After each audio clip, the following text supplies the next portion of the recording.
Actes chapitre 11. Les apôtres et les frères qui étaient dans la Judée apprirent que les païens avaient aussi reçu la parole de Dieu. Et lorsque Pierre fut monté à Jérusalem, les fidèles circoncis lui adressèrent des reproches en disant « Tu es entré chez des incirconcis et tu as mangé avec eux. » Pierre se mit à leur exposer d'une manière suivie ce qui s'était passé.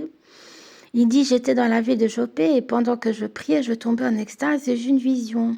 Un objet semblable à une grande nappe attachée par les quatre coins, descendait du ciel et vint jusqu'à moi. Les regards fixés sur cette nappe, j'examinai, je vis les quadrupèdes de la terre, les bêtes sauvages, les reptiles et les oiseaux du ciel. Et j'entendis une voix qui me disait « Lève-toi, Pierre, tue et mange. » Mais je dis « Non, Seigneur, car jamais rien de souillé ni d'impur n'est entré dans ma bouche. » Et pour la seconde fois, la voix se fit entendre au ciel. Ce que Dieu a déclaré pur, ne le regarde pas comme souillé. Cela arriva jusqu'à 3 fois. Puis tout fut retiré dans le ciel. Et voici aussitôt 3 hommes envoyés de Césarée vers moi se présentèrent devant la porte de la maison où j'étais. L'Esprit me dit de partir avec eux sans hésiter. Les 6 hommes que voici m'accompagnèrent et nous entrâmes dans la maison de Corneille. Cet homme nous raconta comment il avait vu dans sa maison l'ange se présentant à lui et disant « Envoie Jopé et fais venir Simon surnommé Pierre, qui te dira des choses par lesquelles tu seras sauvé, toi et toute ta maison. » Lorsque je me fus mis à parler, le Saint-Esprit descendit sur eux comme sur nous au commencement. Et je me souvins de cette parole du Seigneur. « Jean a baptisé d'eau, mais vous serez baptisés du Saint-Esprit. Or, puisque Dieu leur a accordé le même don qu'à nous, qui avons cru au Seigneur Jésus-Christ,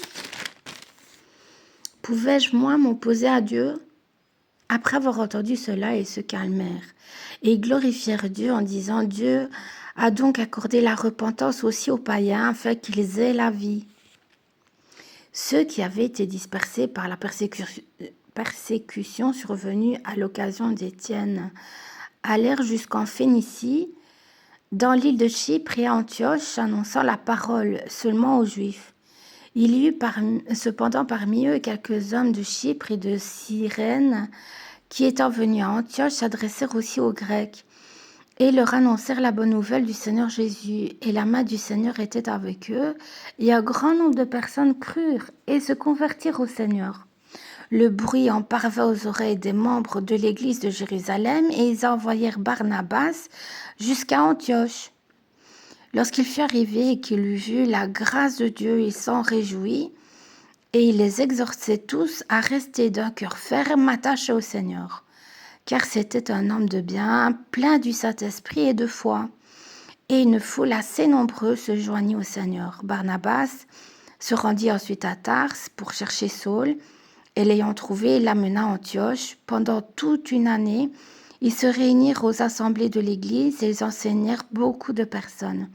Ce fut à Antioche que, pour la première fois, les disciples furent appelés chrétiens. En ce temps-là, les prophètes descendirent de Jérusalem à Antioche. L'un d'eux, nommé Agabus, se leva et annonça par l'Esprit qu'il y aurait une grande famine sur toute la terre. Elle arriva en effet sous Claude. Les disciples résolurent d'envoyer chacun selon ses moyens un secours aux frères qui habitaient la Judée. Ils le firent parvenir aux anciens par les mains de Barnabas et de Saul.